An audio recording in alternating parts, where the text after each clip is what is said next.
The following NBC News America at War special. In the desert, the Allies are ready for a massive air, ground, and sea attack. The only possibility of heading off a ground war, major concessions by Iraqi Foreign Minister Aziz in Moscow tonight. On the home front, support grows for kicking Iraq out of Kuwait and driving Saddam Hussein out of power. And how did Iraq get much of its technology? American companies did the supplying. This is an NBC News special, America at War. What's next? Reported by Tom Brokaw in Saudi Arabia with Jane Pauley in New York. Good evening from Saudi Arabia, where it is already early Monday morning, the beginning of a new week, a week that could bring the largest ground war since World War II. Troops and tanks, planes and ships and missiles across a vast desert battlefield. More than 1 million men and women poised and ready to go at each other. And Saddam Hussein continuing to resist a worldwide call to get out of Kuwait now. This is the defining moment, and here are the latest developments. The feeling here is that the ground war is just around the corner, perhaps within 48 hours.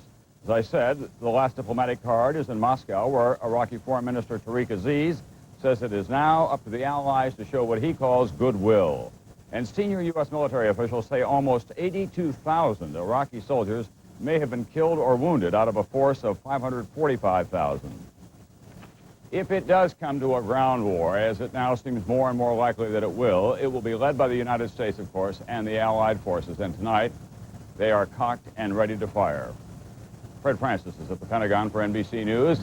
He talks now about the conditions Tom, it is a good and about the chances of war. That, according to defense sources who confirm that only a diplomatic reprieve can stop what may be the most violent land battle in nearly half a century. First, the weather, the most important single factor in the way U.S. tank armies will fight Iraq. It is cloudy over Kuwait, but the long-range forecast shows clear skies after tonight and for the next several days. The U.S. military needs clear skies for attacking planes to support U.S. tanks streaking across the battlefield. The big guns of the Wisconsin are expected to support a marine amphibious attack, and such a beach landing needs high tides. The next 4 days bring the highest tides of the month for marine landing craft. Next in importance to U.S. fighting men is pitch black nights. The U.S. fights best at night, and from now until week's end, there are moonless nights. Finally, and critical to any ground campaign, is the supply line of food, water, ammunition, and gasoline. One Pentagon source said it will all be at the front in the next 24 hours. It all fits into a plan to surround the 500,000 Iraqi soldiers, with more than 50,000 men speeding across the desert from Saudi Arabia into southern Iraq, into the Iraqi western flanks, and right into the reserve force of Republican Guards. Strategists also expect multiple probing actions into the Iraqi southern defenses until a breach in the line is found and exploited all the way to Kuwait City. U.S. attack doctrine, called the air-land battle, calls for bypassing most of the Iraqi troops in trenches on the front line. These Marines, learning how to plant mines, will do that around Iraqi positions to trap them and lock them in position. Other mines will be dropped from aircraft. Tom, the only uncertainty about the invasion of southern Iraq and Kuwait is the political decision. Many believe that has already been made, and it is the nation, in fact, the president's best-kept secret. Tom? Thank you, Fred Francis. At the Pentagon with me now, of course, is NBC's Arthur Kent, who has been following this showdown since the beginning. And Arthur, there were more exchanges across the border today. That's right, Tom. A series of firefights along Saudi Arabia's northern border. 2 U.S. servicemen, 2 U.S. soldiers were killed by misdirected U.S. missile fire, but 40 Iraqi troops were taken prisoner. It's the result of this fighting of intense scouting activity by both sides, a glimpse of the full-scale ground war to come. The parade of raw power is proof of it. So too the cold certainty in a soldier's voice. This army is ready for what now seems inevitable. War is ugly and it's violent, and that's all part of the business. The main U.S. and Allied war plan is already set. Most of the supplies needed to fuel this war machine are already in place. For the past 2 weeks, Allied ground units have been shifting across the desert, staying ahead of the Iraqis' ability to predict what kind of assault is coming. A constant firestorm from artillery, naval batteries, and most of all from attack planes has torn into Iraqi positions. There's nothing that sounds any better than the sounds of freedom with the B-52 going overhead and pounding the hell out of them. The defensive works these forces will have to overcome in Kuwait are complex and deadly. 50 cal ammo! Despite heavy air bombardment, the Iraqi army is not seen to be on the brink of surrender. I think we'll find many units that will fight and fight well. And I think we'll find some that have been decimated by the air campaign. I think we'll find many that have been demoralized. Allied war planners predict victory. But if intelligence estimates of heavy casualties among Iraqi forces are wrong, the cost of victory could be high. The risk is unavoidable, say Allied officers, but so too is defeat for Saddam Hussein. The outcome is certain. There is no doubt in my mind what the outcome is going to be. He knows that too. And U.S. ground commanders will try to take the momentum of the air campaign literally and run with it. And another big plus in their favor right now, morale among their troops, Tom, has never been higher. Thank you, Arthur Kent, here in Saudi Arabia, as he has been from the beginning. The man who's running this whole show, of course, is General Norman Schwarzkopf. He's also the military strategist. He's known affectionately as Stormin' Norman, although he prefers an earlier nickname, the Bear. Tonight I talked with General Schwarzkopf and I asked him what's the determining factor about when to go to the ground war? The politics, weather, or the state of Iraqi defenses? Well, I think that there's many factors. You've mentioned a couple of them, but I think there are a lot of other factors that have to be taken into consideration also. And certainly one of the most important is the state of the Iraqi armed forces. We want to make absolutely sure that if we finally have to take an offensive action, that we do so against a weakened force. And give us your best evaluation tonight of the state of readiness of those Iraqi forces. I don't think they're in very good shape. I think that the campaign that we've been waging to date has taken its toll. We're treating them. It's hard to get into an exact percentage, but they're certainly hurting at the present time. General, today Brent Scowcroft, the President's National Security Advisor, a man you know very well, said, what we want from Saddam Hussein is a very fast withdrawal from Kuwait. If he begins pulling out his troops this week and they take their armor and their artillery and their military equipment with them on the way back to Iraq, will you assure them safe passage? Yeah, I think that's certainly a judgment, once again, that rests with a lot of people above my pay grade. But there's no question about the fact that we can't expect them to withdraw if we're going to be pounding them the entire time they're withdrawing. So I think that that's a logical assumption. Well, the question has been about whether, in fact, they would have any kind of security if they started to move back toward the Iraq border. So you're saying tonight that if you see clear signs of a withdrawal, that you would not be hitting those convoys?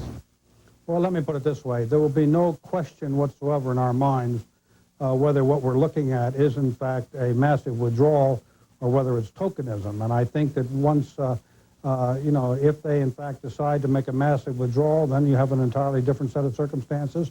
We're seeing the execution of the resolutions of the United Nations, and I think then it's up to other people to make the decisions of what we would do. But I certainly don't think it makes any sense if they're complying with the United Nations resolutions for us to then say, go ahead, we're going to go attack them the entire time. That would only cause them to stop doing exactly what it is we want them to do. That's purely a personal opinion. We're told tonight that there may be some radio communications from Iraqi officials to those troops that they shouldn't move now because peace is at hand. Have you intercepted anything like that? No. As a matter of fact, quite the contrary. What we have found is that they are denying most of their people any opportunity to listen to any radio transmissions because they don't want them to hear any bad news. There's another report today, General, that target that was hit the other day in which hundreds of Iraqi civilians were killed, in fact, was not a military bunker after all, that you had outdated intelligence. Are you still confident that it was a military objective? I will state unequivocally that exactly the opposite was the case. We had absolutely up-to-the-date intelligence that it very definitely was exactly what it was, a military command and control bunker, and we've had subsequent intelligence that reaffirms that. There's no question at all that that was a military command and control bunker. You better than anyone know about the fog of combat. If you have a military operation of this size, probably the largest since World War II, what about the dangers from friendly fire? You've already had several episodes in Operation Desert Storm. When tanks and men and amphibious landings and airplanes are in the sky, how do you keep the casualties down from friendly fire? Well, there's an awful lot of procedures out there that you hope are going to be effective. Unfortunately, what we have is a very, very high-tech war, but behind that technology, we have human beings, and human beings make mistakes. And what you try and do is everything possible to eliminate the possibility for those human mistakes to occur, but they are going to occur, unfortunately, no matter how hard we try. General, as you know, you have received a great deal of attention back in the United States, both as a result of the position that you have and the manner in which you've handled yourself. There have been continuing reports that you have an IQ of 170. No one has any doubt about your intelligence, but in fact, is that your IQ? Well, Mr. Brokaw, you know how we are over here. We don't release any numbers to anybody, and I guess we'll have to classify that as a military secret. As for Iraqi defections, the pace has been picking up, and General Schwarzkopf said tonight it will be interesting to see what happens when the Allied forces arrive at the Iraqi positions inside Kuwait and inside Iraq. Now, as we continue this special report, here's my colleague in New York, Jane Pauley. Jane? Thanks, Tom. When the ground war begins, we'll know by the booming of the big guns. The artillery is the backbone of a land campaign. 9,000 troops in the Gulf were trained at the nation's artillery school, Fort Sill, Oklahoma. NBC's Roger O'Neill takes us there now. Can't complain. We ready to shoot? Put some bullets down range. Come on. If there's a ground war in the desert, this man will be watching very closely. Bob Scales, Colonel, U.S. Army Artillery, Fort Sill, Oklahoma. You're shooting. Charge 6. All right, hold your ears now. This sucker's going to be loud. You shoot 200 or 300 rounds a day out of something like this, and it will absolutely beat you to death. Colonel Scales has trained thousands of artillerymen now in the Persian Gulf in tactics which haven't changed much since the Civil War. Artillery is always there, 24 hours a day, rain or shine. It's always available to support the infantry. Nothing more than a high-speed PC that's been hardened. And what has changed a lot in just the last 20 years, when the colonel was a cannoneer in Vietnam, is the way the artillery finds and destroys the enemy. When I was a forward observer, you had a compass, a pair of binoculars, and a map. Now you've got a laser rangefinder, a laser designator. Unlike 20 years ago, today you can hit the target with one round. Those rounds are as simple as a 200-pound steel shell, which explodes into thousands of pieces of shrapnel, to a laser-guided tank-killing copperhead. Expensive, but lethal. Let's just say somewhere between $40,000 and $50,000 apiece. But you've got about an 80 or 90% hit rate with this thing to knock out a $3 million tank. So it sounds so expensive when you put it in those terms. Well, that's right, and it doesn't sound particularly expensive to an infantryman that's sitting out there with his tank coming in on him. He'll be glad to write you a check. The high-tech weapons the Allies have used to hit the enemy from the air are just as high-tech on the ground. But there is one thing all the weapons, all the training cannot prepare a soldier for. When you're 18, you're immortal. But once those rounds come in, to have this huge explosion next to you and see shards of hot metal fly around you and bounce off the sandbags next to you, that's an experience that's very difficult to translate to an 18 or 19-year-old kid. And that is why Colonel Scales says, war is hell. Roger O'Neill, NBC News, Fort Sill, Oklahoma. Tomorrow on NBC Nightly News, Roger O'Neill reports from Fort Irwin in the Mojave Desert, where every infantryman in the Gulf was trained. And in a moment, the president, diplomacy, and why Saddam's call for a holy war has so far gone unanswered. When you rinse first with Plax,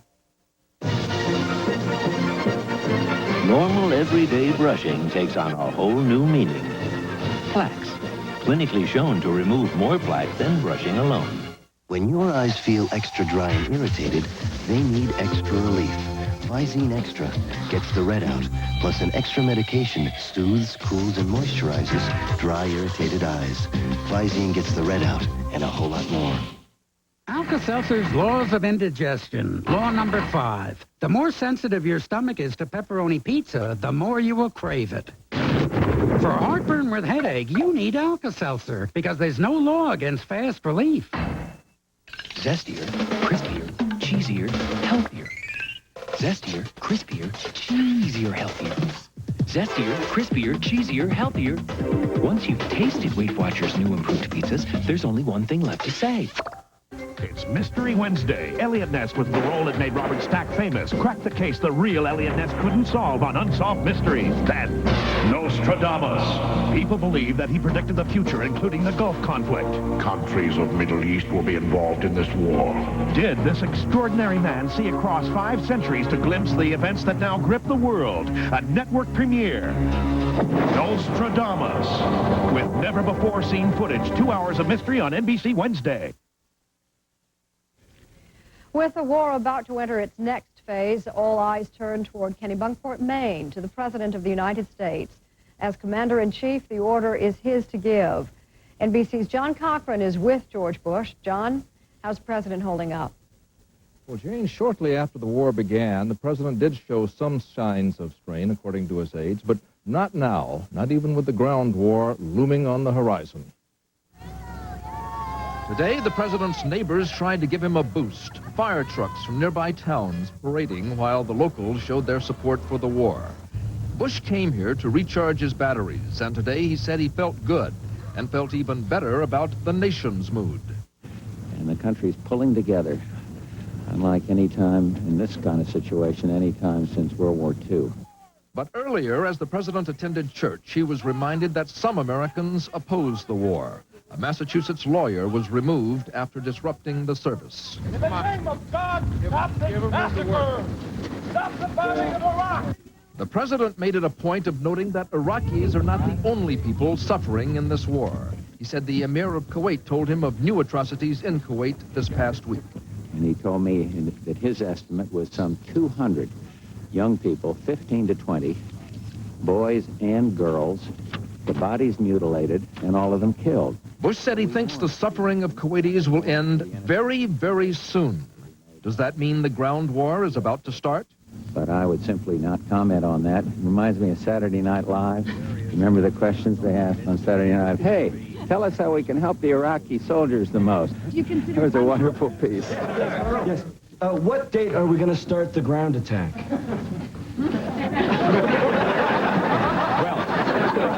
As I mentioned a moment ago, there are certain sensitive areas which we are just not going to go into.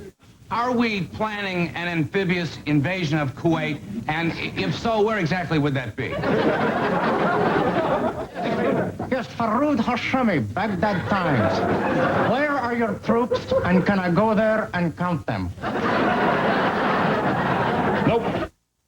The President may have been watching Saturday Night Live recently, but tomorrow he'll be watching more serious fare. The reports from Moscow on the talks between the Iraqi foreign minister and Mikhail Gorbachev. Jane? And thank you, John. Joining us once again now from Saudi Arabia is Tom Brokaw. Tom? Thank you, Jane. And of course, tonight in Moscow, those talks are the only thing that may be in the way of a ground war. You do know that Tariq Aziz, who is the Iraqi foreign minister, is there tonight. He had a tough time getting through, however, after the Pentagon warned that any plane taking off from Baghdad would be fair game, so he went overground to Tehran, and then he went on to Moscow. And we have now Bob Abernathy in Moscow picking up the story. Bob? Aziz arrived for the crucial talks with President Gorbachev tomorrow after saying en route he'll not be offering any new proposal. But the Soviets will be exploring the Iraqi position in detail, looking for some way to head off a ground war. We'll try. We'll try to work with him. We'll try to work with everyone. Last week, Gorbachev's personal envoy met Saddam Hussein in Baghdad. Gorbachev himself met 3 foreign ministers from Western Europe and the foreign ministers of Kuwait and Iran. He also kept in touch with President Bush. Trying to deal with all sides was a strain. When Iraq issued its withdrawal proposal Friday, the Soviets first expressed hope and satisfaction. But then Saturday, they said it had too many conditions to be acceptable. One factor in the Soviet role is pressure on Gorbachev from military and Communist Party hardliners who want to restore Soviet influence in the Arab world and do not want a Middle East dominated by the U.S. Gorbachev insists he stands squarely with the U.S. and the UN on unconditional Iraqi withdrawal from Kuwait, but he and others here have also made it clear they do not want Iraq destroyed. They do want an overall settlement. I hope that after this war, the Soviet Union and the United States, with other countries, will do something good for the Middle East in order to solve this old regional conflict. The future of the Middle East remains to be determined, but the present seems to have come to this. Whether 1 million Americans and Iraqis go to war on the ground appears to depend in large part on how effective a mediator Mikhail Gorbachev can be. Bob Abernethy, NBC News, Moscow. Saddam Hussein may be hoping tonight that his diplomacy meets with greater success than his military efforts so far, or for that matter, his attempts to unite the Arab masses. That has failed miserably. But as NBC's Dennis Murphy reports from Amman, Jordan, it's not for lack of trying. Iraqi propagandists are showing their Arab brothers this face. They're offering up wounded children on television, hoping that outrage will ignite the pro-Iraqi support that its military strategy hasn't. The fact is, Saddam Hussein's plan to arouse an Arab holy war has been a bust. At Kafji, he tried to draw blood early to prove to the Arabs that he could win one. He couldn't. His troops got mauled. And his missile attacks on Israel failed to provoke a wider Arab-Israeli war. Fundamentalist Muslims have listened to weeks of volcanic rhetoric in support of Saddam, but none have taken up guns against the infidels as predicted. And while hundreds of thousands have marched for Saddam in places like Morocco and Algiers, no regimes have tumbled. Presidents, monarchs, sheikhs, and emirs are all still in power. Even after Wednesday's bombing of the Baghdad shelter, potentially the most incendiary event so far, only a few hundred people took to the streets in Jordan, the most pro-Iraqi nation in the region. Most important for the Allies, the Arab members of the coalition are still there fighting Iraq. What millions of street Arabs like about Saddam is the satisfaction of seeing one of their own stand up to the West after 40 years of humiliating defeats on the battlefield. Respected figures maintain the Arab masses will rise. If not now, then when Saddam is dead. He will become a myth. And he will be victorious if he dies in battle. And then he will change governments from his own grave. Plenty of dire predictions, an Islamic wave sweeping away all before it. It simply hasn't happened. Saddam's Arab weapon has misfired. Dennis Murphy, NBC News, Amman. When we continue in a moment, winners and losers, high stakes in the Persian Gulf.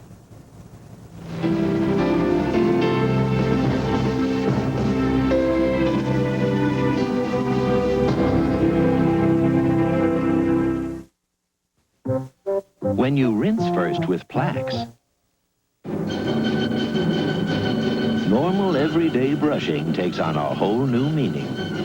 Plax, clinically shown to remove more plaque than brushing alone. When your eyes feel extra dry and irritated, they need extra relief.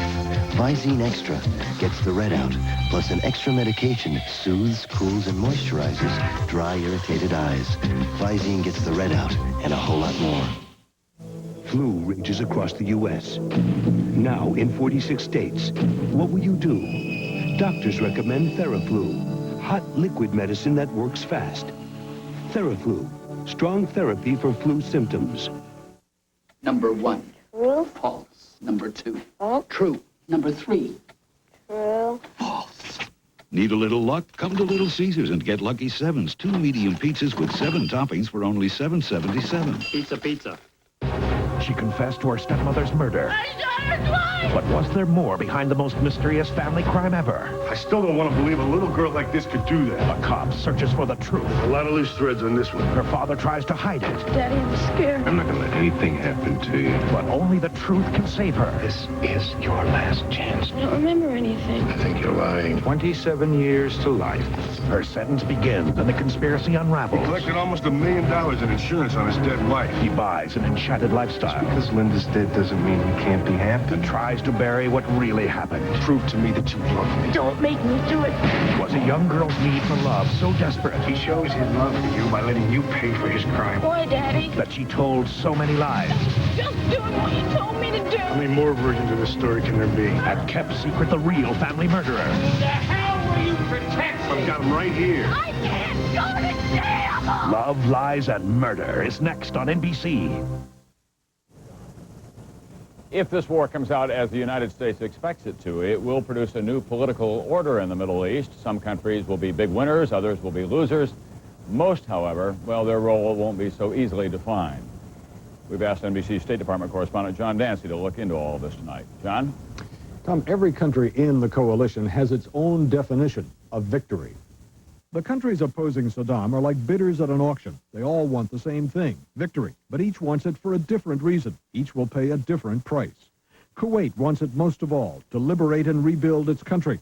But for the Emir of Kuwait, the price will likely be pressure for democracy from his own people, more of his wealth going to his fellow citizens. Saudi Arabia wants to remove the threat of Saddam Hussein so it can go on pumping oil and making money. The price for King Fahd, more American influence, perhaps American pressure to find peace with Israel. Syria's Hafez Assad wants to remove Saddam Hussein, his old rival. Syria wants to find its way back into the good graces of the U.S., which believes Syria supports terrorism. The price, Assad may have to kick out terrorists and eventually end Syria's state of war with Israel. Egypt's Hosni Mubarak. Victory allows him to continue his leadership of the Arab world. The price, even more Western influence and money in a country already torn between the West and Islam. Israel, Yitzhak Shamir, may expect the U.S. to reward him for staying out of the war while Scud missiles were falling, but the U.S. will say it has eliminated Shamir's #1 military threat, Iraq. The price, more American pressure to settle the Palestinian problem. Jordan, King Hussein is the big loser next to Saddam. His backing of Saddam has cost him Saudi support and money. The U.S. is reconsidering its aid. He backed the wrong horse, but had little choice because his people demanded it. Iran, it stands to win big. Iran's Rafsanjani will lead the area's strongest power, with a military rapidly rebuilding, and the only authentic Islamic regime in an area many Arabs feel is in danger of being recolonized by the West. The wild card, the Soviet Union. If Gorbachev plays it right, the Soviets will regain influence as the peacemaker, the honest broker between Iraq and the coalition. And finally, the U.S. George Bush gets access to oil and perhaps increasing democracy in the Persian Gulf area. The price, a continuing role and headache as power broker, peacemaker, and lightning rod in the Persian Gulf. Tom? Thank you, John. Now let's go to Jane Pauley in New York with the dollars and cents of this conflict. Jane? Well, Tom, along with the allies, of course, the government must pay for this war and pay out of a budget already deeply in the red, and with an economy in recession. But there are some hopeful signs on that front. NBC's chief financial correspondent Mike Jensen takes a look. In 7 of the last 8 recessions, rising stocks have accurately forecast an end to the recession. And stocks have been shooting up at an astonishing rate for 6 weeks. The Dow is up 11%. That normally takes a year. Smaller stocks are up 20%. There's joy on Wall Street. But it's a different story on Main Street. For 5 years, Gus Machado ran the largest Hispanic auto dealership in America, in Miami. Now his customers are gone, more than half his cars are gone, and almost a third of his employees are gone. We used to have 149 employees here. We're down to 109 now. Business is so bad that the big 3 automakers are idling plants all over America, 21 last week. Chrysler didn't assemble a single car. And there's a tremendous ripple effect. 2,000 companies make parts for cars, windshields and mufflers, batteries and tires, upholstery and lights. They employ more than 1 million workers. And their business is in the dumps, just like the automakers. As they produce and sell fewer cars, our manufacturers who supply those car factories sell them fewer parts. The economy won't begin to recover until people start buying again. And that probably won't happen until the war is over. I think a lot of people are very nervous right now. The thing was to buy a car, and I backed off on that. We all want to just step back and think about what we're doing. 2 points need to be made. First, the booming stock market is anticipating a short ground war. If it drags on, all bets are off. Second, the end of a recession does not mean a robust economy overnight. It means we begin the long process of climbing out of the economic hole called a recession. Mike Jensen, NBC News, New York. One day into the war's second month, what is the mood of America? On this Sunday across the nation, NBC's Robert Hager found solid support for Operation Desert Storm. In Tampa today, Iraqi flags set afire. Nearby at MacDill Air Force Base, hundreds lined the streets on behalf of U.S. troops in the Gulf. In Spidell, Louisiana, hundreds more filled a football stadium to salute the military.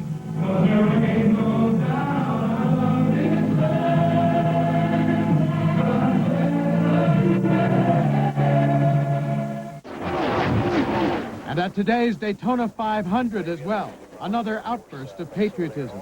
We also got a call from Saudi Arabia from an Air Force base over there also that said that they were delighted and very emotional about what's happening here at Daytona and the support these 100,000 plus fans are showing for their efforts in the Middle East.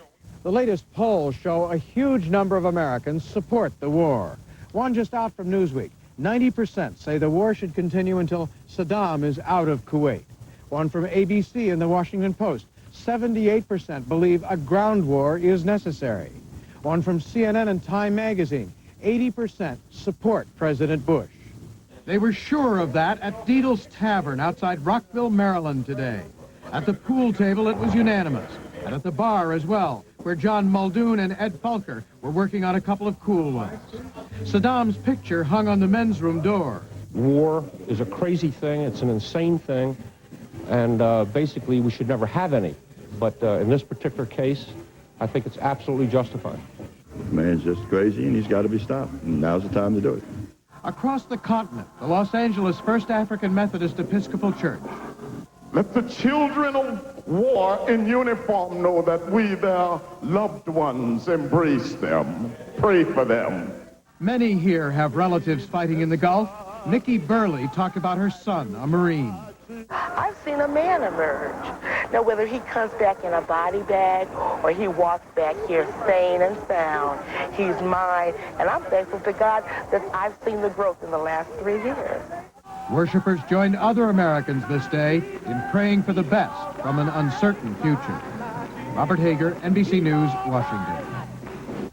When we come back, America confronts a terrible irony. Saddam Hussein's war machine, made in part in America. Flu update. The Centers for Disease Control report. 3 highly contagious flu strains, and they're spreading unchecked. Millions will be stricken. What will you do? Doctors recommend Theraflu. Theraflu is hot liquid medicine. Strong therapy for flu symptoms. Hot liquid therapy that works fast. What will you do when you get the flu?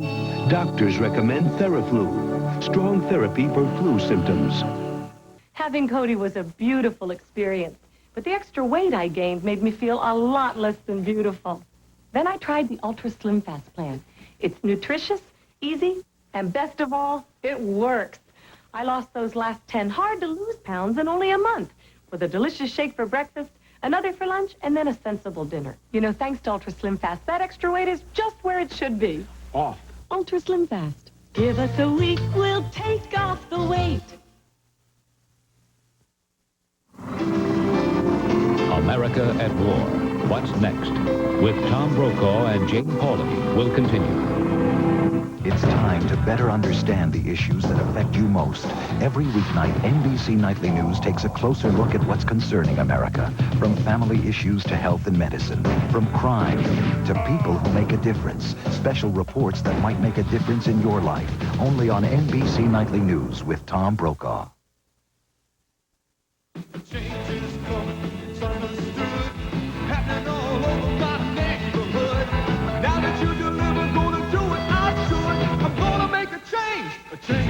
Call Pizza Hut Delivery right now for the new Pepperoni Supreme. Tons of pepperoni, mushrooms, onions, and green peppers. Get a medium Pepperoni Supreme for just $6.99. I'm gonna make a change for good. They deliver. Check your local listings for the Pizza Hut nearest you. On the next News 8 special assignment. Every year, 20% of the food produced in this country ends up here. It's thrown away when often it could be recycled. What can be done to increase corporate efficiency and decrease waste? We'll uncover the trash on Oregon's biggest violators. The story you can't get anywhere else. Special assignment, Monday at 5, only on News 8.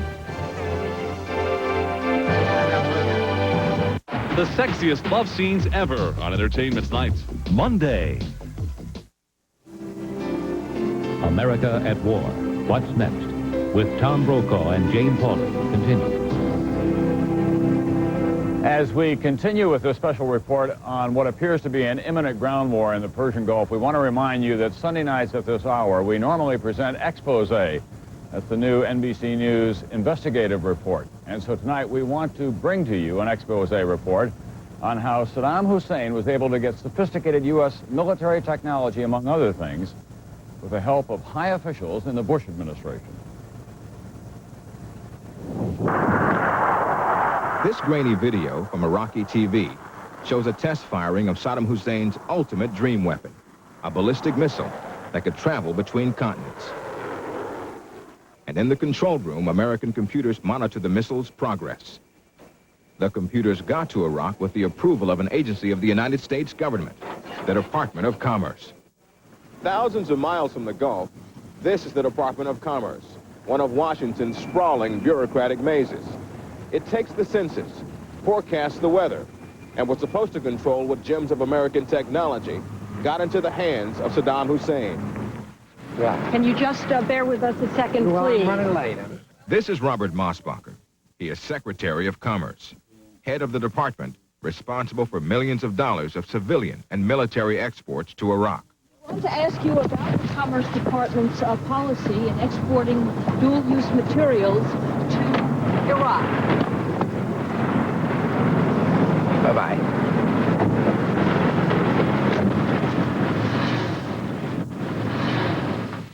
This is Dennis Klosky, one of Mosbacher's top lieutenants. I'm with NBC News. Are you Mr. Klosky?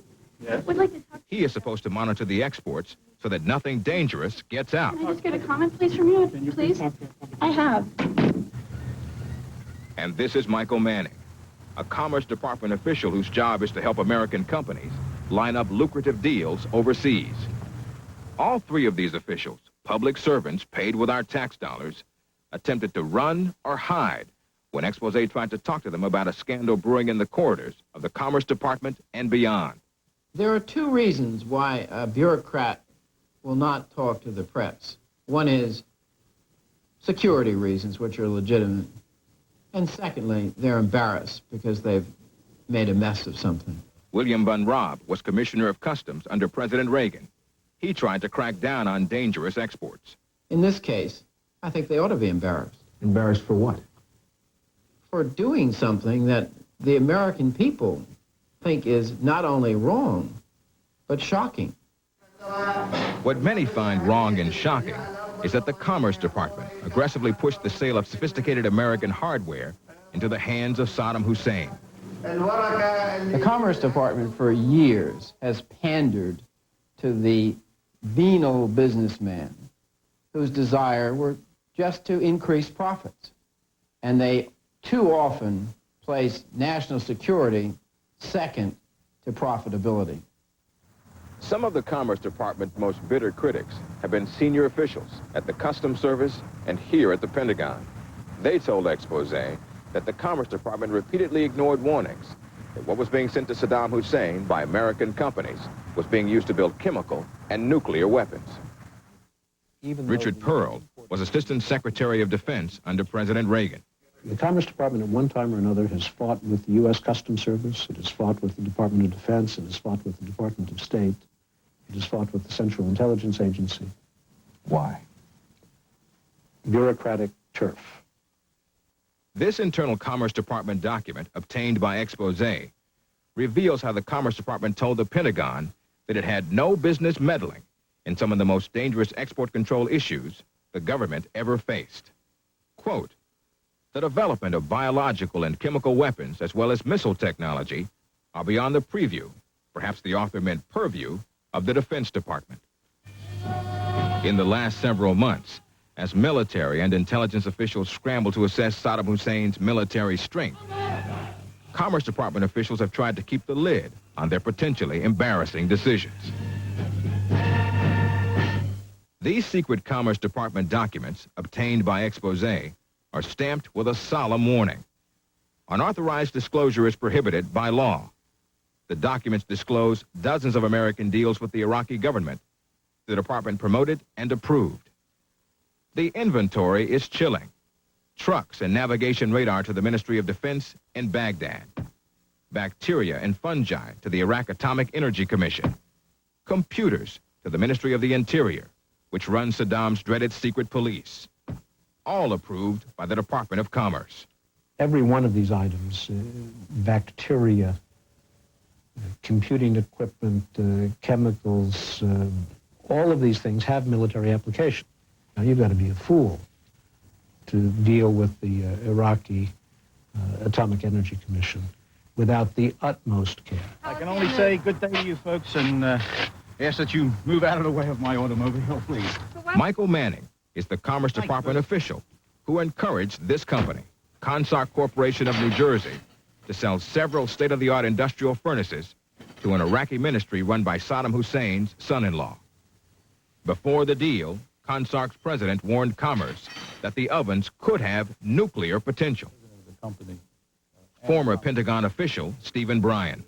The president told the Commerce Department officials in clear terms that the equipment can be used without modification on zirconium, for which the principal end use is nuclear.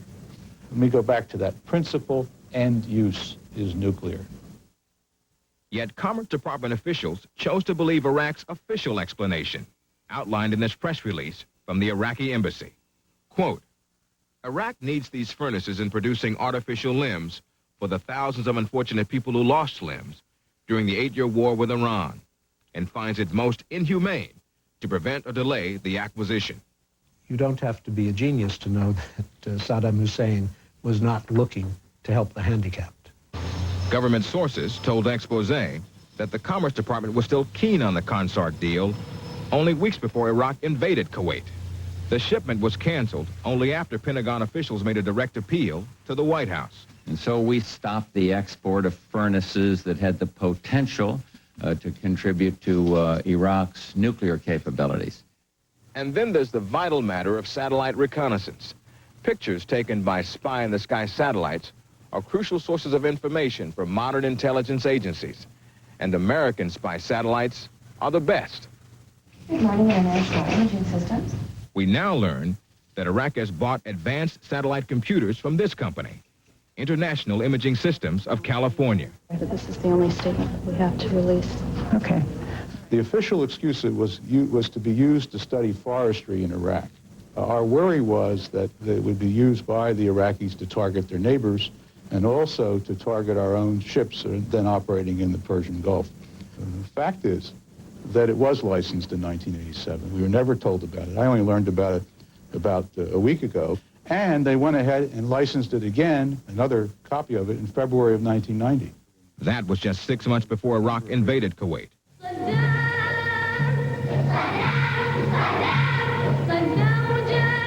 Of course, the Commerce Department was not alone in fostering warm relations with Iraq. Strong factions inside the Bush administration and the Reagan administration before it argued that America needed a friendly Iraq to play off against the Islamic fanatics of Iran.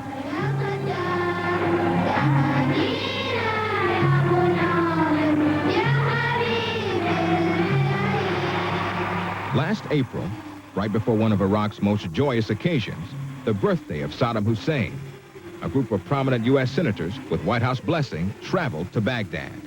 There, they had especially kind words for the Iraqi leader. According to an Iraqi transcript of the meeting, Senator Howard Metzenbaum was impressed by the Iraqi strongman. Quote, "I am now aware that you are a strong and intelligent man and that you want peace." Alan Simpson of Wyoming told Saddam, quote, "I believe that your problems lie with the Western media and not with the U.S. government."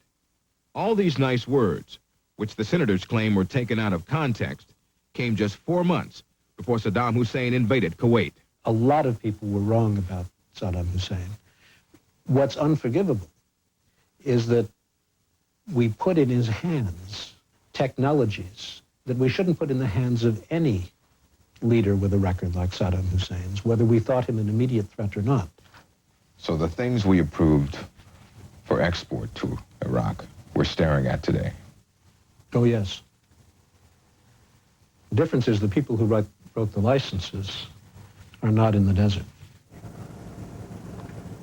Thank you, Noah Nelson. Expose will return next Sunday, and in a moment, NBC's Tom Aspel reporting from Baghdad for the first time in a month.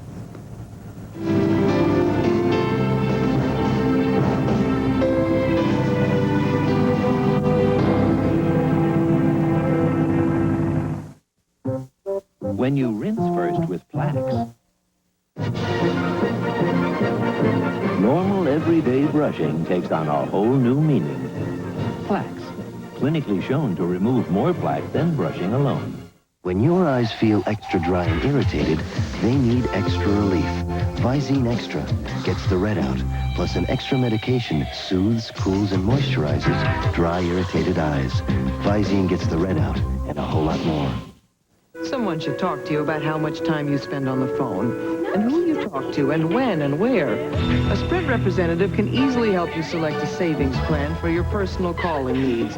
And Sprint has better overall savings than AT&T. So there's a plan that's perfect for you. Unless, of course, you're a teenager. I can't believe it. No one's invented the perfect plan for that.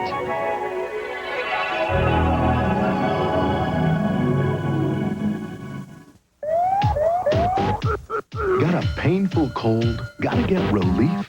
Get Alka-Seltzer Plus cold medicine. It relieves painful cold symptoms some others miss with a decongestant, antihistamine, and a pain reliever you can't find in any other leading cold medicine. The pain's gone. Ah, I can breathe. Everything feels better, better, better. Alka-Seltzer Plus cold medicine. Relief for your painful cold.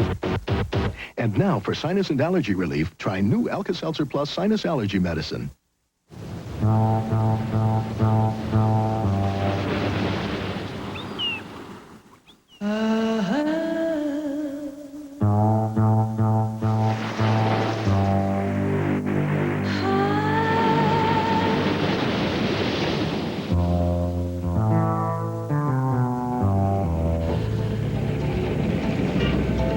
Grapefruit juice, delicious.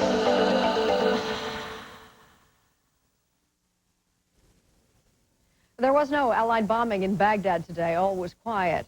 But the Iraqis continue to point out for the foreign press the collateral damage of previous raids, the civilian toll. NBC's Tom Aspel returned to Iraq today.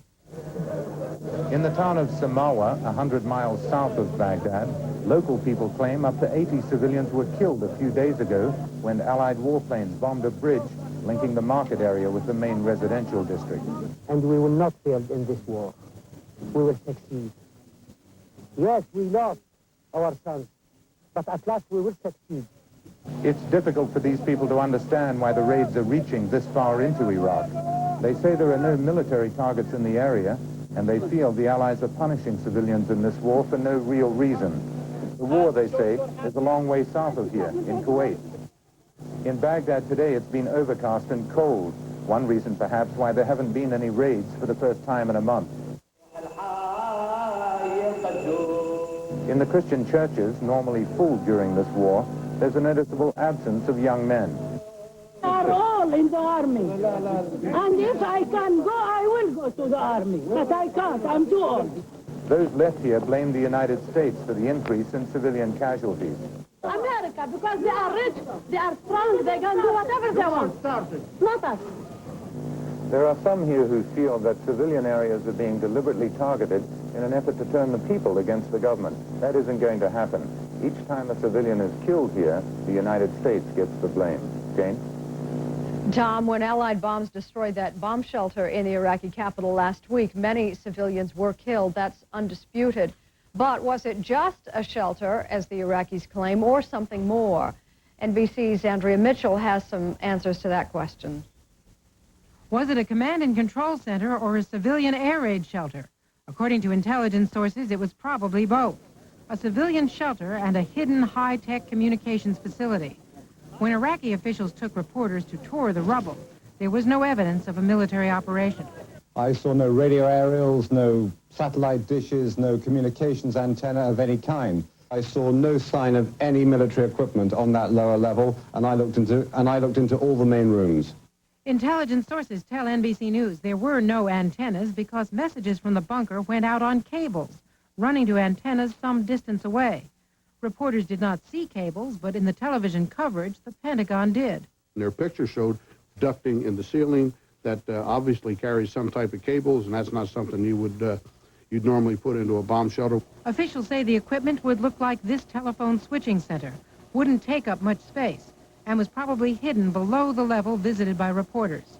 The bunker at times also could have been used as a relay center. The staff supporting some command in Baghdad could be working in buildings or bunkers a long distance from this site. And the cables would go over to the center, and the center would transmit these communications out on the air. We went after those facilities because they are military targets, because they're plugged into the communications network, because we've seen them used to support the military effort. On other occasions, Saddam has also used a mobile hit-and-run communication system. You take a van up with a big microwave antenna on it, run your cables into a building, and all of a sudden someplace that's just an innocent little civilian center is the scene of mass communications. Defense officials say the bunker was targeted because it was sending out a barrage of electronic messages. Tragically, satellite photos and electronic intercepts could not have told them it was also harboring civilians. Andrea Mitchell, NBC News, Washington. Although Saddam Hussein has been outgunned by the Allied military might, there is one area in which he may have an advantage, not because he has a weapon that the Allies don't, because he may use his. NBC's Brad Willis has more tonight.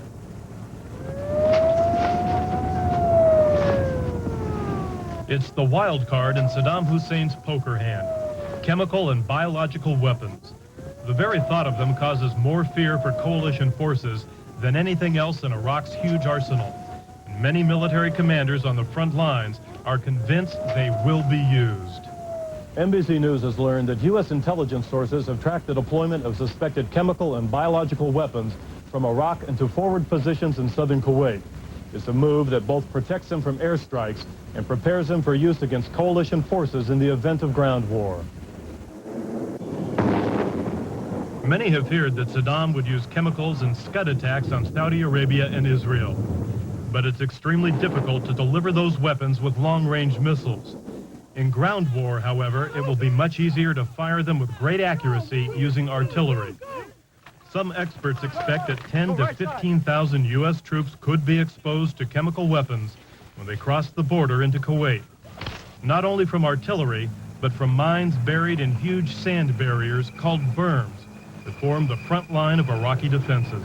He's not going to care about his loss to his own troops. He's going to use them to, that's the only chance he has to win. I'm scared, because, it's a bad way to go out. Troops have trained for months to protect and decontaminate themselves. Most have been told their gas masks and chemical suits will do the job. But some warfare experts have serious doubts. The real story, as I see it, is if Saddam Hussein goes chemical, we're going to take a lot of casualties. And even some military commanders privately acknowledge that no matter how much you prepare and practice, chemical warfare in the chaos of battle will be devastating. Brad Willis, NBC News, Saudi Arabia. In a moment, 500,000 American forces at their battle stations tonight. When you rinse first with Plax, normal everyday brushing takes on a whole new meaning. Plax, clinically shown to remove more plaque than brushing alone. When your eyes feel extra dry and irritated, they need extra relief. Visine Extra gets the red out, plus an extra medication soothes, cools, and moisturizes dry, irritated eyes. Visine gets the red out and a whole lot more. A new American cheese snack idea. Grill it up and slice it up so little fingers can pick it up. Cut it up, fun it up, guaranteed they'll eat it up. American cheese. Kids are up for it anytime. This year, your child will get as many as 6 colds. So remember, only Triaminic and Triaminic Nightlight are the pediatrician's #1 recommended brands. Remember the Triaminic. Made for kids. They'll remember the love. Tuesday, Matlock's a special prosecutor taking on 2 corrupt judges. You are way out of line. L.A. Law's Diana Muldaur and MASH's Mike Farrell star in The Trial, a special Matlock mystery. Then when a desperate killer stalks a young woman, This is an emergency. Will you give me the police? the chief steps in a race to save her life in the heat of the night. And then New York's biggest godfather goes too far, and Stone stops at nothing to even the score. Revenge is sweetest passion. On Law and Order, a night of powerful action, NBC Tuesday. Out in the Saudi Arabia desert tonight, hundreds of thousands of American forces are dug in, waiting for an order to fight. Sergeant Mike Webb of the Kentucky National Guard spoke for many of them today when he said, "I'll be glad to see those big guns get rocking." The men and women of Operation Desert Storm, even if they have not been in combat, somehow they seemed eager to get on with it. You know, we were exuberant when we heard the announcement that they were going to pull out of Kuwait. We thought that was the beginning of the end. What's that? Close. Close. You know, it wasn't, and it was a big letdown. Saddam Hussein is untrustworthy. I just don't want to let my guard down now, let my morale go all the way down. I am convinced that this whole task force is totally prepared.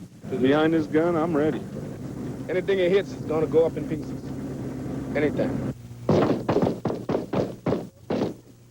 Lock and load! What's your biggest worry? What everybody's biggest worry is, catching that one stray bullet. I'm really not worried because I know they'll watch my back and I'll watch theirs. It's hot.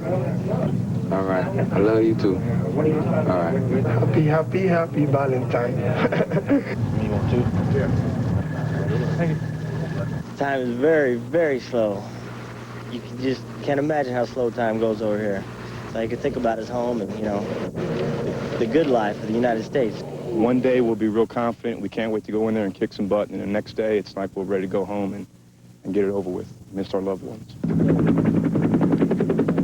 It ain't something that we're looking forward to, but I signed the contracts like everybody else to defend the United States, and I feel that's what I'm doing.